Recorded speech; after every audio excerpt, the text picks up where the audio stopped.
ইব্রাহিম আলাইহিস সালাম হঠাৎ করে তখন জিলহজ মাসের ৮ তারিখ রাত্রিবেলায়, জিলহজ মাসের ৮ম রজনীতে তিনি রাত্রিবেলায় শুয়ে আছেন। ঘুমের মধ্যে তিনি স্বপ্ন দেখেন। হযরত ইব্রাহিম আলাইহিস সালাম স্বপ্নে দেখেন একজন লোক তাকে বলতেছে, হে ইব্রাহিম, তুমি তোমার সন্তানকে আল্লাহর জন্য জবাই করে দাও। ইব্রাহিম আলাইহিস সালাম দিনের বেলায় ঘুম থেকে উঠে সকালবেলায় তিনি চিন্তা করতে লাগলেন। ঘুম থেকে উঠে তিনি চিন্তা করেন, এই যে আমি রাত্রিবেলায় স্বপ্ন দেখলাম, এটা কি আসলে কোনো মানুষের পক্ষ থেকে বা শয়তানের পক্ষ থেকে ছিল নাকি আল্লাহর পক্ষ থেকে? এই চিন্তা তিনি করতে লাগলেন। কিন্তু নবীদের কোনো স্বপ্ন কোনো দিন মিথ্যা হয় না, নবীদের সকল স্বপ্ন সব সময় সত্য হয়। ইব্রাহিম আলাইহিস সালাম জিলহজ মাসের ৮ তারিখ সারা দিন শুধু কল্পনা জল্পনা করলেন। তিনি ডিসাইড করতে পারছেন না এই স্বপ্ন কি আল্লাহর পক্ষ থেকে নাকি শয়তানের পক্ষ থেকে, যার কারণে জিলহজ মাসের ৮ তারিখকে ইয়াউমুত তারউইয়া বলা হয়। পরের দিন রাত্রিবেলায় আবার সেম স্বপ্ন দেখেন। জিলহজ মাসের ৯ তারিখ সকালবেলায় তার ইয়াকিন হয়ে গেল এই স্বপ্নটা আল্লাহর পক্ষ থেকে। তিনি জানতে পারলেন, বুঝতে পারলেন এই স্বপ্ন আল্লাহর পক্ষ থেকে। এই কারণে জিলহজ মাসের ৯ তারিখকে ইয়াউমে আরাফা, জানার দিন, বুঝার দিন বলা হয়। পরের দিন রাত্রিবেলায় তিনি সেম স্বপ্ন দেখলেন। আবার তাকে কে যেন বলছে, তুমি তোমার সন্তান ইসমাইলকে আমি আল্লাহর জন্য জবাই করে দাও। ইব্রাহিম আলাইহিস সালাম পরের দিন সকালবেলায় কোনো কথা নাই, বিবিকে বললেন সন্তানকে সাজায়া দাও, সন্তানকে আল্লাহর জন্য কোরবানি করতে হবে। তিনি সন্তানকে সঙ্গে নিয়ে মিনার উদ্দেশ্যে রওনা হলেন। মিনায় গিয়া তিনি সন্তানকে কোরবানি করেছেন। জিলহজ মাসের ১০ তারিখ কোরবানি করেছেন। এই কারণে জিলহজ মাসের ১০ তারিখকে ইয়াউমুন নাহার বলা হয়, তথা কোরবানি করার দিন বলা হয়। ইব্রাহিম আলাইহিস সালাম সন্তানকে সকালবেলায় কোরবানি করার আগে জিজ্ঞাসা করলেন, ইয়া বুনাইয়া ইন্নী আরা ফিল মানামি আন্নী আযবাহুকা ফানজুর মাযা তারা। হে আমার আদরের সন্তান, পরপর টানা ৩ দিন পর্যন্ত আমি রাত্রিবেলায় স্বপ্ন দেখেছি, তোমাকে আমি স্বপ্নের মধ্যে আল্লাহর জন্য জবাই করছি, তুমি কি বলো? ফানজুর মাযা তারা, তোমার কি সিদ্ধান্ত তুমি সেটা আমাকে জানাও। সন্তান ছিল বাবার বাধ্য সন্তান।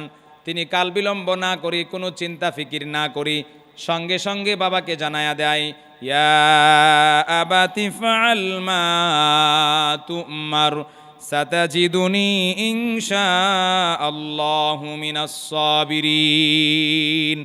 সন্তান সঙ্গে সঙ্গে বলে, বাবা এখানে তো কোনো চিন্তা করার প্রয়োজন নাই, আপনি হলেন আল্লাহর পক্ষ থেকে নবী এবং রসুল, আপনি হলেন খলিলুল্লাহ, আপনি যা স্বপ্ন দেখেছেন সেটা মিথ্যা হওয়ার কোনো চান্স নাই, যা আপনি দেখেছেন তা সত্য, অতএব এখন আমার পক্ষ থেকে কোনো আপত্তি নাই। আপনি আমাকে স্বপ্নে জবাই করার স্বপ্ন দেখেছেন, সুতরাং এখনই আপনি আল্লাহর জন্য আমাকে জবাই করেন, আমি নিশ্চয়ই ধৈর্যশীলদের মধ্যে থাকব। সন্তানের পক্ষ থেকে এমন কথা শুনি ইব্রাহিম আলাইহিস সালাম সন্তানকে সঙ্গে নিয়া, সাথে একটা ধারালো ছুরি নিয়া মিনার উদ্দেশ্যে রওনা হয়ে গেলেন। মিনার উদ্দেশ্যে যাওয়ার পথে শয়তান আসে। প্রথমবার জামরায়ে আকাবার কাছে এসে ধোঁকা দেয়, ইব্রাহিম তোমার বয়স ৮৬ বছর, ওই সময় সন্তান হয়েছিল, এখন তোমার বয়স হলো ৯৯ বছর, তোমার সন্তানের বয়স হয়ে গিয়েছে ১৩ বছর, সন্তান তো বড় হয়ে গেছে, তোমার পরবর্তীতে কোনো ওয়ারিশ হবে না, সুতরাং তুমি এই সন্তানকে কেন জবাই করবা? তুমি যে স্বপ্ন দেখেছো সেটা তো শয়তানের পক্ষ থেকে ছিল, এটা আল্লাহর পক্ষ থেকে ছিল না। ইব্রাহিমকে শয়তান এভাবে ধোঁকা দেয়। ইব্রাহিম আলাইহিস সালাম বিসমিল্লাহ বইলা 7টা কঙ্কর হাতে নিয়ে শয়তানকে মেরে দেয়। শয়তান এখান থেকে বেগে যায়। অনেক দূর যাওয়ার পরে জামরায়ে কুবরা সামনে পড়ে। ওই জামরায়ে কুবরার মধ্যে শয়তান আবার গিয়া সেমভাবে ধোঁকা দেয়। নবী ইব্রাহিম কোনো কথা না বলে বিসমিল্লাহ বলে 7টা পাথর নিয়ে শয়তানকে মেরে দেয়। শয়তান ভেগে যায়। সর্বশেষ জামরায়ে সুগরার কাছে যাওয়ার পরে মিনার কাছাকাছি, ওই সময় শয়তান গিয়া আকুতি মিনতি করে তাকে বিভিন্নভাবে বোঝানোর চেষ্টা করে, সন্তানকে জবাই করো না। কিন্তু ইব্রাহিম আলাইহিস সালাম তখনও আগের মতো বিসমিল্লাহ বইলা 7টা কঙ্কর নিয়া শয়তানের দিকে একটা একটা করে মারে। শয়তান সেখান থেকে ব্যর্থ হয়ে ফিরে আসে। ইব্রাহিম আলাইহিস সালাম মিনা প্রান্তরে গেলেন, সন্তানকে জবাই করবেন, কিন্তু সন্তানকে যদি উপর করে শোয়ায়, সন্তানের চেহারা এবং বাবার চেহারা কাছাকাছি হয়, সন্তানের চোখ এবং বাবার চোখ একজনের চোখ আর একজনের চোখের মধ্যে পড়ে যায়, যার কারণে আল্লাহ পাক রব্বুল আলামিন কোরআনের মধ্যে বলেন ফালাম্মা আসলামা ওয়া তাল্লাহু লিল জাবিন। ইব্রাহিম আলাইহিস সালাম সন্তানের মায়ায় যেন না পড়ে যান, এই কারণে সন্তানকে উপর করে শোয়া দেন, তার পেট জমিনের সাথে পিঠ দেন উপরের দিকে, গলা নিচের দিকে, ঘাড় উপরের দিকে। সন্তানকে এভাবে জমিনের মধ্যে শোয়ানোর পরে এবার বিসমিল্লাহ বলে আল্লাহ রব্বুল আলামিনের হুকুম পালন করার জন্য ছুরিকে চালাইতে শুরু করে দেন। ছুরি চালাবেন এমন সময় আল্লাহ রব্বুল আলামিন আরশে মহল্লা থেকে জিব্রাইলকে পাঠায় দেয়, জিব্রাইল সঙ্গে সঙ্গে যাও, এখনই এই মুহূর্তে যাও, আমার খলিল তো দেখি তার ছেলেকে এখনই জবাই করে দিবে, তাড়াতাড়ি গিয়া তুমি ছুরিটাকে উল্টা করে দাও, ধারালো অংশটাকে উপরের দিকে আর পিঠটাকে নিচের দিকে দিয়ে দাও, তাহলে সন্তান জবাই হবে না। জিব্রাইল আলাইহিস সালাম সঙ্গে সঙ্গে আরশে মহল্লা থেকে রওনা দেন। রব্বুল আলামিন চিন্তা করেন জিব্রাইল যাইতে তো মনে হয় দেরি হয়ে যেতে পারে, যার কারণে আল্লাহ পাক রব্বুল আলামিন আরশে মহল্লা থেকে ঘোষণা দেয় ওয়ানাদাইনাহু আইয়া ইব্রাহিম قد صدقت الرؤيا إنا كذلك نجزي المحسنين।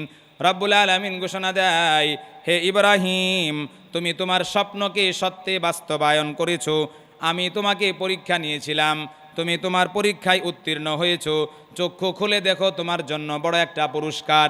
ইব্রাহিম আলাইহিস সালাম চোখ খুলে দেখেন ইসমাইল পাশ দিয়া সুন্দর করে হাঁটতেছে, তার শরীর নিচে সুন্দর একটা দুম্বা জবাই হয়ে আছে।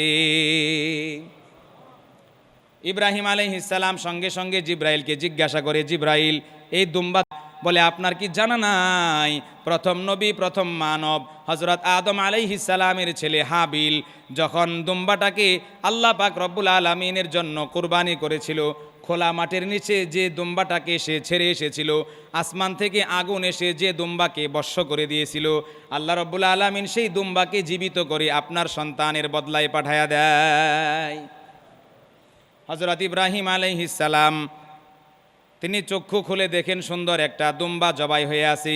সেখান থেকে বিধান জারি হয়ে যায় প্রত্যেকটা সামর্থ্যবান মুসলমানের জন্য এই রকম দুম্বা কিংবা গরু কিংবা উট কিংবা ভেড়া কিংবা খাসি, এই পাঁচটা জিনিসের যে কোনো পশুকে সামর্থ্যবান ব্যক্তির জন্য আল্লাহ পাক রব্বুল আলামিনের জন্য উৎসর্গ করতে হবে।